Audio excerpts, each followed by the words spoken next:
Human metapneumo virus সংক্ষেপে HMPV এই ভাইরাসে দেশের মানুষের ভয়ের কোনো কারণ নেই বলে জানিয়েছেন virologist doctor SM. Rashedul Islam. তবে 5 বছরের নিচে প্রবীণ এবং অন্যান্য রোগে যারা ভুগছেন তাদের ক্ষেত্রে সতর্ক থাকার পরামর্শ বিশেষজ্ঞের। সবাইকে স্বাস্থ্যবিধি মেনে চলার আহ্বান জানান এই গবেষক। এশিয়ান টেলিভিশনে দেয়া একান্ত সাক্ষাৎকারে এসব কথা জানান তিনি। কাউসার আহমেদের রিপোর্টে দেখুন বিস্তারিত।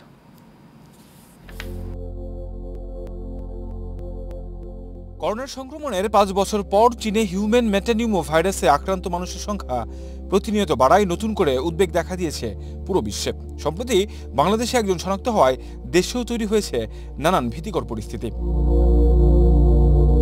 তবে বিশেষজ্ঞরা বলছেন অনেক আগে থেকেই দেশে এই ভাইরাসের উপস্থিতি থাকায় এবং এতে আক্রান্ত হয়ে কারো মৃত্যুর খবর না পাওয়ায় উদ্বেগের কিছু নেই। সময় মতো যদি আমরা ব্যবস্থা নেই, একটু সতর্ক থাকলেই, এবং কোভিডটা আমাদের যা শিখিয়েছে, আমাদের হাঁচি কাশির সময় আমাদের ব্যবস্থা করা, নিয়মিত হাত ধোয়া, তারপর সর্দি কাশি হলে মাস্ক পরিধান করা, মানুষের সাথে মানুষের দূরত্ব বজায় রাখা, সেগুলো আমরা যদি মেনে চলি তাহলে আমরা এই মেটানিউমো ভাইরাস সহ অন্য শ্বাসতন্ত্রজনিত যত ভাইরাস আছে সব কিছুর এগেনস্টই আমরা প্রতিরোধ করতে পারবো।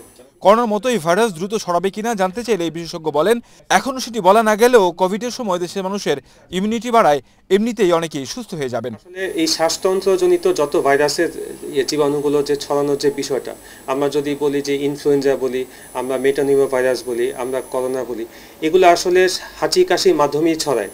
এখন দ্রুত সংক্রমণ হবে কি হবে না এটা আসলে কতটা কাছাকাছি আছে, একজন রোগাক্রান্ত ব্যক্তি কতটুকু বেশি পরিমাণ সে আক্রান্ত, সে কত কাছাকাছি আরেকজন ব্যক্তির সংস্পর্শে আসছে, সেটার ওপর আসলে নির্ভর করে।